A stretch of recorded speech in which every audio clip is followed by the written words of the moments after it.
lututnya. Pas konsekrasi, bapak-bapak itu ngangkat handphone dia baca WA sambil begini. Saya begini, saya jadi menyembah handphone dia. Sopan gak kalau di gereja tidur? Seorang jenderal pernah melarang devosi Bunda Maria dan doa Hidung Maria. Padahal jenderal ini adalah sangat Katolik dan sangat devosi pada Maria. Misalnya contoh, ibu-ibu di sini pada misa. Misa jam 5, setengah 5 sudah datang rosario hening. Yang sini kan anak-anak kegelapan. Contoh, jangan tersinggung. Misa jam 5, pas komuni baru datang. Lalu komunilah mereka satu-satu. Tubuh Kristus, tubuh Kristus, tubuh Kristus. Saya tanya, ini kan datangnya terlambat, gak mempersiapkan. Apakah ibu-ibu yang di sini menerima tubuh Kristus? Hah? Menerima tubuh Kristus atau tidak? Menerima tubuh Kristus atau tidak? Apakah yang diterima tubuh Kristus atau hosti? Tubuh Kristus. Itu hebatnya Tuhan. Walau Anda datang pas komuni, ndak ikut membuka liturgi sabda, apalagi kolekte, tidak ikutan. Apakah Anda menerima tubuh Kristus? Terima tubuh Kristus. Hanya mereka menerimanya dalam keadaan tidak pantas, maka tidak ada gunanya. Tidak ada pertumbuhan rohaninya, tidak akan menyentuh. Maka kalau ke gereja Anda hanya jengkel marah, Anda tidak akan diberkati. Anda baru duduk saja romone sing iki. Tua lama khotbahnya, ndak jelas. Jadi duduklah tenang, hening, Tuhan mengundangmu, Tuhan mau memberkatimu, berkat. Terimalah dengan rendah hati. Terimalah dengan rendah hati. Saya tidak pantas, tapi saya kau undang untuk di sini.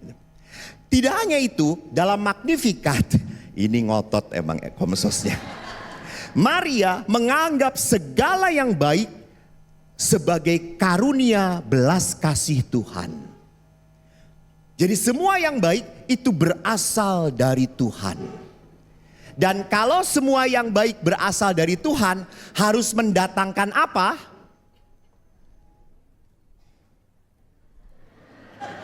Sraiso.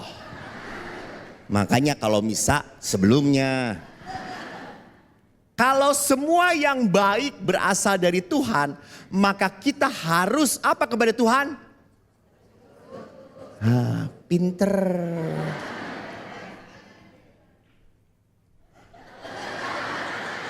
Yang protes silahkan, pintu ada dibuka di luar. Justru kebaikan Tuhan harus melahirkan pujian, rasa syukur. Semua kebaikan yang diberikan Tuhan harus membuat manusia bersyukur. Bersyukur. Maka Santo Paulus selalu mengingatkan, bersukacitalah senantiasa dalam doa dan ucapan syukur. Bersyukur. Bersyukur. Walaupun sulit disyukuri. Yang paling sulit disyukuri adalah hidup bersama pasangan. Selalu jengkel tiap hari. Jadi bersyukur itu bukan berarti semuanya saya terima dengan senang. Itu sih gampang. Walaupun hal yang tidak senang, menyenangkan, saya terima dengan rela hati, ikhlas hati, itu bersyukur. Jadi kalau Anda punya anak-anak yang tidak tahu diri, sudah pada nikah tapi tidak pernah ingat orang tuanya, ya sudah, bersyukurlah Tuhan bahwa dia sudah bisa menjadi anakku. Walaupun sekarang dia menjauh dariku, aku berdoa, aku doakan, aku tetap memberkati dia. Itu, walaupun sakit, saya tetap memberkati dia. Ini yang diajarkan dari teladan Maria.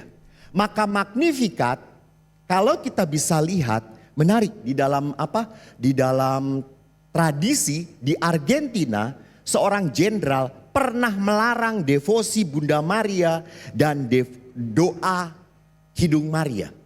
Padahal jenderal ini adalah sangat Katolik dan sangat devosi pada Maria. Kenapa? Karena jenderal ini menjadi seorang otoriter. Dia bertanggung jawab atas kehilangan beberapa anak dan beberapa ibu istri dibunuh oleh dia. Dan dia marah karena para ibu itu selalu mendaraskan rosario dan mengakhiri dengan Kidung Magnificat. Dan Kidung Magnificat tadi kan isinya apa? Tuhan menurunkan orang berkuasa dari tahtanya. Dia marah. Di India, di Guatemala pun sama. Doa ini pernah di-ban. Tidak diperbolehkan oleh pemerintah. Karena doa ini betul-betul sangat politis. Allah akan merendahkan orang-orang yang sombong. Menurunkan mereka. Dan mengangkat yang hina dina. Maka kalau kita telusuri, Magnificat Maria adalah inti doa yang sesungguhnya. Jadi doa itu tidak hanya belajar dari Bapa kami, tapi kita belajar dari Magnificat Maria, Kidung Maria.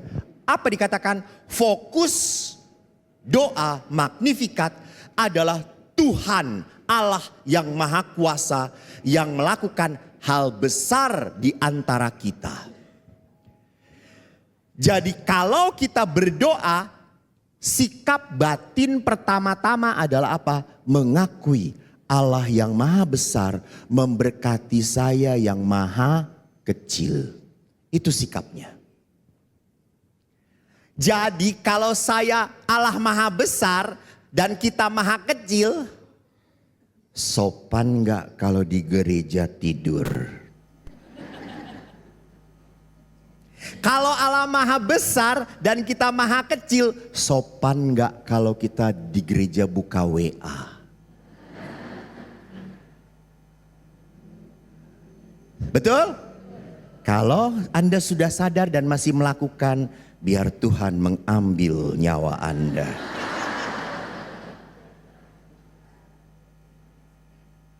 Saya sedih sekali.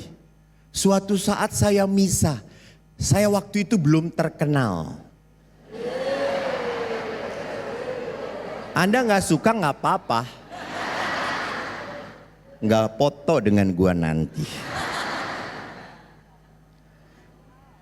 Saya misa gak pakai jubah, pakai baju biasa. Di depan saya ada bapak-bapak anak muda. Lalu kan waktu doa syukur agung kita berlutut. Karena ada tempat lututnya. Pas konsekrasi, bapak-bapak itu ngangkat handphone, dia baca WA sambil begini. Saya begini, saya jadi menyembah handphone dia.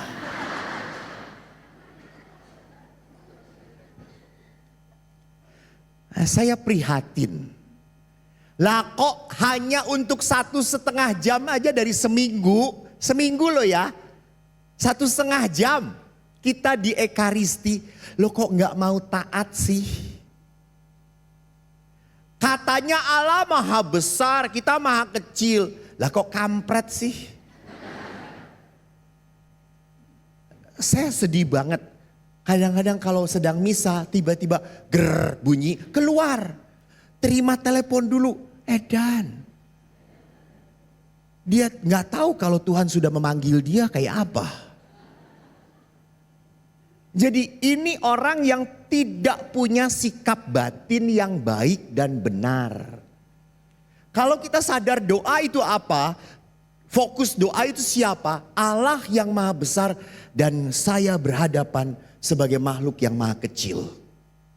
Maka hidup Maria, seperti halnya hidup sang putra, merupakan wujud nyanyian pujian. Dia bersyukur. Maka Maria selalu puji Tuhan karena apa? Karena saya itu tidak ada artinya di depan Tuhan. Saya itu tidak ada apa-apanya. Tetapi toh Tuhan tetap baik pada saya. Toh Tuhan tetap memberkati saya. Jangan pernah lupa, saudara-saudari yang terkasih. Kalau Anda mau memberkati, seperti apapun berkatnya, Anda harus siap berkorban. Berkorban. Gak ada memberkati itu tanpa pengorbanan. Gak ada. Harus berkorban. Kalau saya mau memberikan waktu saya, berarti saya harus berkorban, gak nonton drama Korea. Kalau saya mau menyapa teman sepelayanan, padahal dia menjengkelkan, padahal dia menyebalkan, saya harus mengorbankan perasaan. Iya atau tidak? Nah. Kalau saya mau ikut ekaristi, padahal khotbah pastornya tidak menarik dan tidak bisa dimengerti dan panjang banget, saya harus berkorban untuk mematikan handphone, untuk datang. Saya mau berdoa, fokus saya Tuhan. Sama, kalau Anda mau doa pribadi pun Anda harus mengorbankan. Kalau Anda ingin punya keluarga yang bahagia, kan pasti semuanya ingin punya keluarga yang bahagia, ya atau tidak? Jangan pernah lupa, keluarga Anda bahagia kalau Anda mau berkorban. Bukan mengorbankan. Tapi saya yang mau berkorban. Kalau saya mau bahagia, apa yang saya lakukan untuk keluarga saya? Saya mau gak memaafkan? Saya mau gak mengampuni? Saya mau gak tetap mencintai walaupun sudah disakiti? Itu, berkorban. Dan yang paling berat itu adalah pengorbanan apa? Perasaan. Perasaan. Sudah jengkel, sudah kesel, sudah malas, masih harus melayani. Jadi berkat itu sekali lagi menuntut pengorbanan. Inilah hal besar yang berkenan pada Tuhan dalam diri Maria. Nah, kalau demikian, mari kita lihat spiritualitas apa yang kita bisa pelajari dari Magnificat ini. Ibu Maria memperlihatkan dirinya dalam Magnificat sebagai apa? Hamba yang hina. Servus Dei, hamba Tuhan. Dan kita harus tahu ya, seorang hamba itu tidak punya hak bicara, tidak punya hak berpendapat, tidak punya hak bertanya.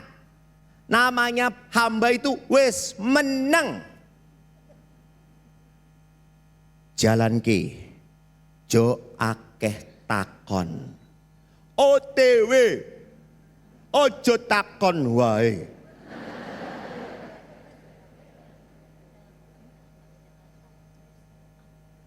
Jadi kalau Maria itu hamba, Maria sadar. Walaupun saya tidak mengerti apa sih yang Tuhan mau, apa sih yang Tuhan maksud. Tapi Maria menerima, itu hamba. Itu hamba.